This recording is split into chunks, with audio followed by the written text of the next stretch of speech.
இரண்டாம் இடத்திற்கு யார் வருவது என்று அதிமுக பாஜக இடையே போட்டி நடைபெற்று வருகிறது என்று அமைச்சர் ஏவ வேலு விமர்சித்துள்ளார்.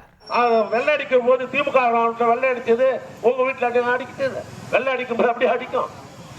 தமிழ்நாட்டு ஒட்டுமொத்த மக்களும் பாதிக்கப்பட்டிருக்கிறார்கள். இந்தியாவுடைய நிதியமைச்சரே வருகிறார்கள், பார்க்கிறாங்க. ஒரு பைசா கூட கொடுக்கவில்லையே.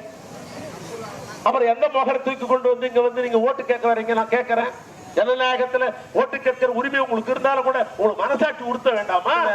தண்ணியால் பாதிக்கப்பட்டு மக்கள் நிராயுதபாணியாக நின்றார்கள்.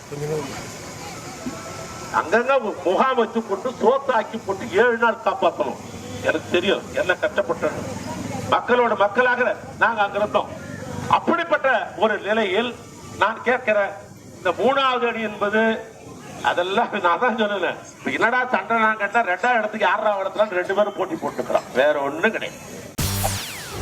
செய்திகளை உடனுக்குடன் தெரிந்து கொள்ள உடனே சப்ஸ்கிரைப் பண்ணுங்க.